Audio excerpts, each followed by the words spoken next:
Hello friends, ഇന്ന് ജനീഷ് എൻ്റെ കൊടുത്തിട്ടുള്ളത് കുറച്ച് കാലങ്ങൾക്ക് ശേഷം കാണുവാണ്. പക്ഷേ ഇവർ കൊടുമ്പിരി കൊണ്ട മമ്മൂട്ടി ഫാനാണ്. അപ്പോൾ ഇന്ന് ഞാൻ ബസ്സൊക്കെ കാണാൻ വേണ്ടി ഇവൻ്റെ കൂടാണ് ഞങ്ങൾ സിനിമേണ്ടിൽ എത്തിയത്. അളിയിലെന്ത് തോന്നുന്നു പടം കെട്ടിട്ട്? മമ്മൂട്ടി ഫാനോട് ആദ്യം ചോദിക്കുന്നത്.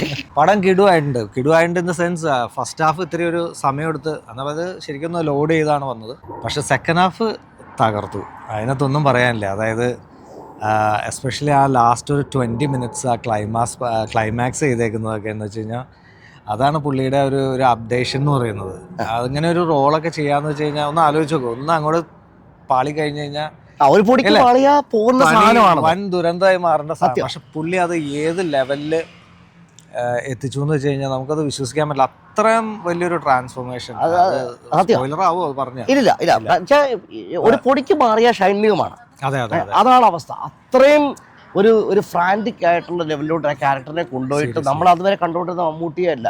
ഭീഷ്മപർവ്വത്തിനകത്തെ മമ്മൂട്ടി പോലെ ഭയങ്കര ക്ലാസ് ആയിട്ട് നടക്കുന്ന ഒരു മമ്മൂട്ടിയാണ് അത്ര നമ്മൾ കണ്ടുകൊണ്ടിരിക്കുന്നത്. അതിന് പറഞ്ഞുകൊണ്ടിരിക്കുന്ന സ്റ്റോറികളെല്ലാം വിശ്വസനീയമാണ്. സ്ക്രിപ്റ്റിൻ്റെ മോശം പറയാനില്ല. ആ തുടക്കം മുതൽ നമ്മൾ കണ്ടുകൊണ്ടിരുന്ന ഒരു ബസ് ജേർണിക്കകത്ത് കയറുന്നൊരു മനുഷ്യൻ മുമ്പോട്ട് പറഞ്ഞു പോകുന്ന അയാളുടെ കണ്ണിൽ കൂടെ കാണുന്ന മമ്മൂട്ടി നമ്മൾ വിശ്വസിക്കും. നമ്മൾ കാണുന്ന ഒരു കാര്യം പോലും അവിശ്വസിക്കില്ല. നമ്മൾ വളരെ കാര്യമായിട്ട് വളരെ രൂക്ഷമായിട്ട് ഈ കഥയുടെ എൻഡിങ്ങിന് വേണ്ടി നമ്മൾ കാത്തിരിക്കുകയാണ്. എനിക്ക് പേഴ്സണലി ഫീൽ ചെയ്തെന്ന് പറഞ്ഞു കഴിഞ്ഞാൽ ഇത് പുതിയ ജനറേഷന് വേണ്ടി എടുത്ത പടമാണ്. ഇൻസ്റ്റ പിള്ളേർക്ക് അല്ലെങ്കിൽ ഗെയിമർ പിള്ളേർക്ക് ഭയങ്കരമായിട്ട് ഞങ്ങൾ ഗെയിം കളിച്ച ആൾക്കാർ തന്നെ കേട്ടോ. പക്ഷെ അമ്മാവന്മാർ ഞങ്ങൾ റോഡ് റാഷിന്റെ ഗെയിമിന്റെ കാര്യമല്ല പറഞ്ഞത് കേട്ടോ. കാരണം സ്ഥിരമുള്ളതാണ് ഈ നമ്മൾ സൂപ്പർ മാരിയോ അതൊക്കെ ഞങ്ങളുടെ കാര്യത്തിലാണ്. സൂപ്പർ മാരിയോ ബാക്കി എന്ന് പറയുന്നത് ഇപ്പം മറ്റുള്ള വേൾഡുകളുടെ കാര്യങ്ങളെ മോട്ടൽ കോമ്പാറ്റ് ഈ ഗെയിമുകളെല്ലാം ഞങ്ങളുടെ കളിച്ചതാണ്. അല്ലെങ്കിൽ ഗെയിമിനോട് ഒരു പരിചയത്തിൻ്റെ തലമുറയല്ല ഞങ്ങൾ. പക്ഷേ ഇത് അതിൻ്റെ ലെവൽ കഴിഞ്ഞ് പോവാണ്. ഇവർ ഇപ്പം കാണിക്കാൻ ശ്രമിക്കുന്ന ഗെയിമിംഗ് വേൾഡിൽ കൂടെ ക്രൈമിനെ ഓറിയൻറ്റ് ചെയ്യുന്നത് എങ്ങനെയാണെന്ന് എനിക്ക് പറയാൻ ശ്രമിക്കുന്നത്. സംഭവം അടിപൊളിയാണ്, പറഞ്ഞു വെക്കുന്ന തീം അടിപൊളിയാണ്. അതായത് എവിടെയോ കിടക്കുന്ന കുറച്ച് ആൾക്കാർ ഗെയിമിൻ്റെ പേരിൽ അവരെ ഒരു സംഭവത്തിലോട്ട് ഒരു വേൾഡിലോട്ട് കൊണ്ടുവരാൻ ശ്രമിക്കുന്നു. ഒരു ഡിജിറ്റൽ വേൾഡ് ചെയ്തുകൊണ്ട് ആരാണെന്ന് അറിയാൻ മേലാത്ത ഇപ്പം ഷെർലക് ഹോംസ് സിനിമകൾക്കകത്ത് കാണുന്ന പോലെ പ്രൊഫസർ മൊറിയാർട്ടി എന്ന് പറയുന്ന പോലത്തെ character, he is the master mind. അപ്പം പുറകെ നിൽക്കുന്ന മാരിയോ എന്ന് പറയുന്നൊരു വില്ലൻ, അയാൾ ആരാണെന്നൊരു പിടിയില്ല, അയാൾ എന്താണെന്ന് നമുക്ക് അറിയത്തില്ല. പക്ഷെ മാരിയോയുടെ കൺട്രോളിലാണ് ഈ നടക്കുന്ന കുറ്റകൃത്യങ്ങളെല്ലാം. കൊച്ചി എന്ന് പറഞ്ഞ നഗരത്തിൽ നടക്കുന്ന കുറ്റകൃത്യങ്ങളെല്ലാം. ജോൺ സീസർ എന്ന് പറയുന്ന ഒരു ഫോറൻസിക് എക്സ്പേർട്ടിനെ കൊണ്ടുവരുവാണ് ബാംഗ്ലൂരിൽ നിന്ന് കൊച്ചിയുടെ പോലീസ് മേധാവി. കാരണം വേറെ വഴിയില്ല, ഇവിടുത്തെ കുറ്റകൃത്യങ്ങളൊന്നും തെളിയിക്കാൻ പറ്റുന്നില്ല. മമ്മൂട്ടി അങ്ങനെ വരുന്നതായിട്ടാണ് നമ്മൾ വിചാരിക്കുന്നത്. മെയിനായിട്ട് അല്ല, ഞാനിപ്പോൾ നേരത്തെ പറഞ്ഞ പോലെ തന്നെ ഈ അപ്ഡേഷൻ്റെ കാര്യം പറഞ്ഞ പോലെ ഇപ്പം നമ്മൾ ഈ അഡലസൻസ് സീരീസ് കണ്ടപ്പോഴാണ് നമ്മൾ ആ സീരീസ് കണ്ടപ്പോഴാണ് ഈ പറഞ്ഞ ഈ ഇമോജിക്കൊക്കെ ഇങ്ങനെ ഒരു മീനിങ് കൂടി ഉണ്ടെന്ന് നമ്മൾക്കൊക്കെ മനസ്സിലാവുന്നത് അല്ലേ. അതല്ലെങ്കിൽ നമ്മൾ അത് ഇഗ്നോർ ചെയ്ത് കളയും. ഓക്കെ, അതിനിങ്ങനെ കുറെ ഇമോജീസ് വരുന്നെന്ന് പറയാം. അത് നമ്മൾക്ക് മനസ്സിലാവണമെന്നുണ്ടെങ്കിൽ ഈ അഡോളസൻസ് പോലെ ഒരു ക്രിയേഷൻ വരണം. അഡോളസൻസ് വന്നപ്പോഴാണ് നമുക്ക് മനസ്സിലായത് ഈ ഇമോജിക്ക് വേറൊരു വേൾഡ് ഉണ്ടെന്നും അതിന് വേറെ അത്രയും നമ്മൾ ബാക്കാണ്. അതായത് നമ്മൾ അപ്ഡേറ്റഡ് അല്ല. വേറെ അതാണ് ഞാൻ പറഞ്ഞത്, മമ്മൂക്ക എന്ന് പറയുന്ന ഈ ഒരു നടൻ എത്രമാത്രം അപ്ഡേറ്റഡ് ആണെന്ന് നോക്ക്. ഈ ഒരു ക്യാരക്ടർ കേട്ടപ്പോൾ തന്നെ ഇതിന്റെ തിരക്കഥ എഴുതാൻ വന്ന അല്ലെങ്കിൽ ഇതിന്റെ കഥ പറയാൻ വന്ന ആളെ വിളിച്ച് നിനക്കിത് ഒരു ഡയറക്ടർ ആവാൻ പറ്റും എന്ന് പറയണമെന്നുണ്ടെങ്കിൽ ആളുടെ വിഷൻ ഇയാള് മറ്റേ പഴയ കലൂർ ഡെന്നിസിന്റെ മകനാണ്, ഡിനോ ഡെന്നിസ്. കഥ പറയാൻ വേണ്ടി വന്നതാണ്. ഈ സിനിമയുടെ കഥ പറയാൻ വന്നപ്പോൾ മമ്മൂട്ടിയാണ് പറഞ്ഞത് നിങ്ങൾക്ക് തന്നെ ഇത് ഡയറക്റ്റ് ചെയ്യാൻ പറ്റും, കാരണം നിന്റെ വിഷൻ അത്രയും നന്നായിട്ടാണ് അത് നീ എക്സ്പ്രസ് ചെയ്യുന്നത്. അപ്പം അതാണ് പുള്ളിയുടെ അപ്ഡേഷൻ. പുള്ളി അത്ര അപ്ഡേറ്റഡ് ആണ്. ആ ഒരു റോൾ എനിക്ക് ആ ലാസ്റ്റ് 20 minutes സീരിയസ്ലി. പക്ഷെ ഞാൻ പറയാലോ, ഈ ഒരു സിനിമ തിയേറ്റർ ഞങ്ങൾ കണ്ട സിനിമ തിയേറ്റർ എവിടെയാന്ന് പറയുന്നില്ല, ഇതെന്റെ സ്ഥിരം തിയേറ്ററാ. ഈ ഒരു എനിക്ക് അറിയാവുന്നതാണ്. വളരെ മിനിറ്റ് ഞാൻ ഇവന് തുടങ്ങിയപ്പോൾ തന്നെ ഞങ്ങൾ പറഞ്ഞ ഫസ്റ്റ് കാര്യം, ഇത്രയും നന്നായിട്ട് മ്യൂസിക് ചെയ്തേക്കുന്ന ഒരു മ്യൂസിക് ഭയങ്കര അത് ഈ ഒരു തിയേറ്ററിന്റെ ഒരു പുവർ സൗണ്ട് ക്വാളിറ്റി കാരണം അതിന്റെ ഒരു ഫുൾ ഇതിൽ കാണാൻ പറ്റിയില്ല.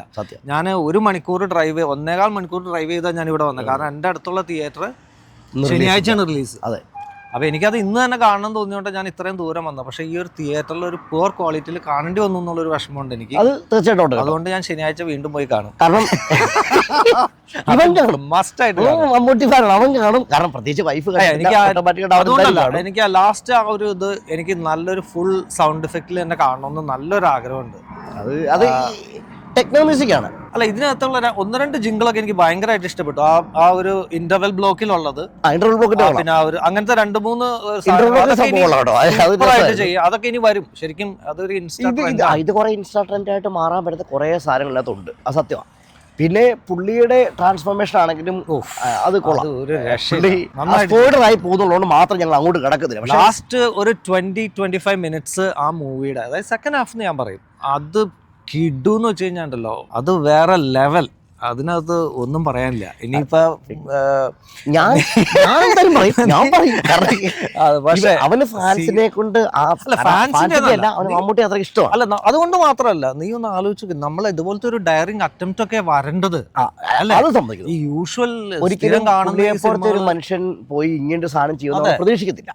എന്തോ അതിനകത്ത് ചില മാനറിസംസ്, ആ ചിരി, അതല്ലെങ്കിൽ നാക്കുകൊണ്ടുള്ള കാണിക്കുന്നതൊക്കെ എന്തോ, അത് സീരിയസ്ലി ഞാൻ ശരിക്കും എൻജോയ് ചെയ്തു, തറലി എൻജോയ് ചെയ്തു. എസ്പെഷ്യലി ഇത് സെക്കൻഡ് ഹാഫ്. ഫസ്റ്റ് ഹാഫ് ഇത്തിരി സ്ലോ ആണ്, പടം സ്ലോ പേസ് ആണ്. അത് ഇതിനകത്തേക്ക് ഈ എന്നാ പറയുന്ന ഈ ഒരു തീമിൽ കൊണ്ടുവരാനുള്ള എടുത്തതായിട്ട് എനിക്ക് തോന്നുന്നു. അതെ, പറഞ്ഞ് ആ വേൾഡ് ബിൽഡിങ് എനിക്ക് ഭയങ്കര ബുദ്ധിമുട്ടായിട്ട് തോന്നി. ഞാൻ 1-2 തവണ ഉറങ്ങിപ്പോയി.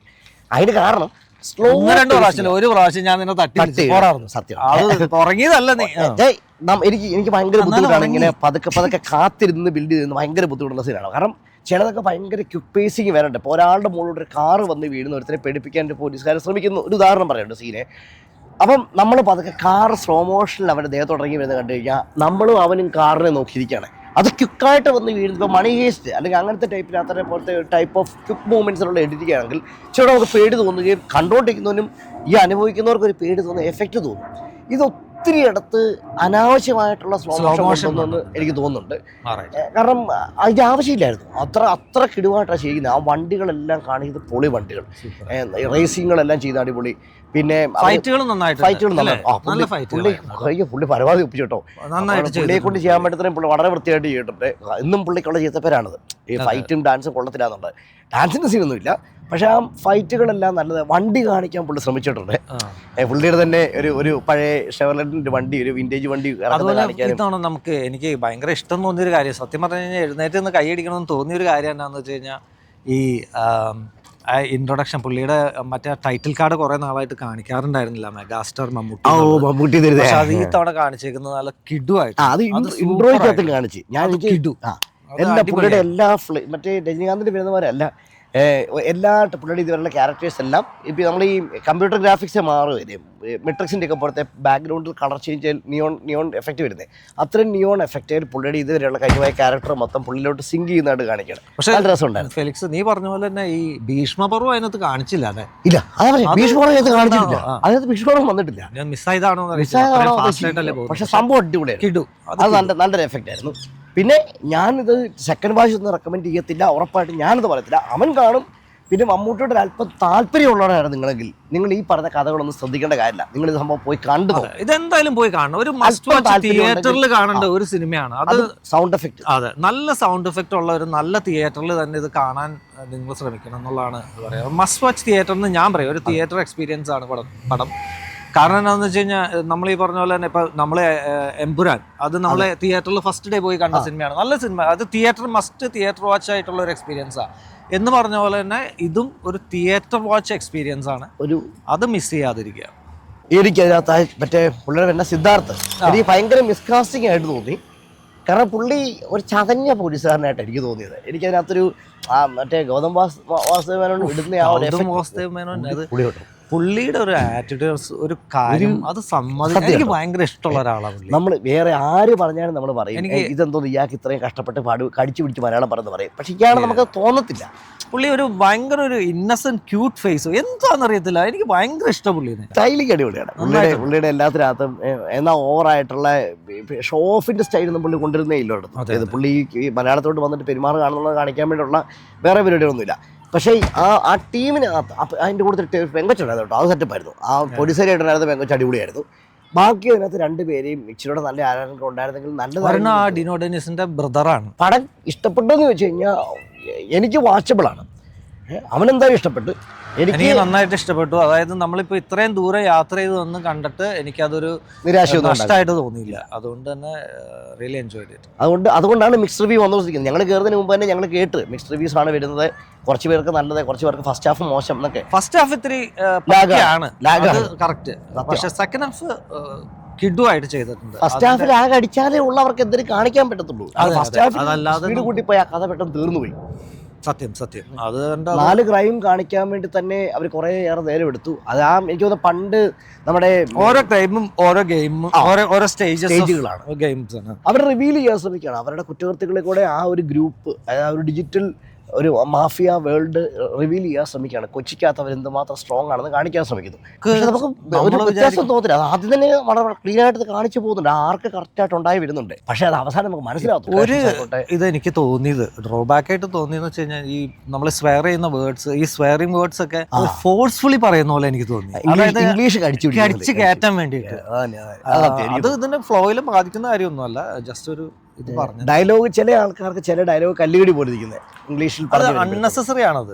അതായത് ഫ്ലോയിൽ വരുന്ന ഒരു സ്വയറിംഗ് ആയിട്ട് തോന്നിയില്ല. ജസ്റ്റ് അത് പറയാൻ വേണ്ടി മാത്രം പറയുന്ന ഒരു ഇതുപോലെ എനിക്ക് തോന്നി. മമ്മൂട്ടി ആദ്യത്തെ പ്രാവശ്യം ആ റോഡിൽ വെച്ച് മറ്റേ ബൈക്ക് സ്റ്റണ്ടേഴ്സുമായിട്ട് അടി ഉണ്ടായിച്ചു. മമ്മൂട്ടി ഒരുത്തിനെ പിടിച്ചിട്ട് തനി എറണാകുളം വെറും നോർമൽ നീ കേട്ടോ.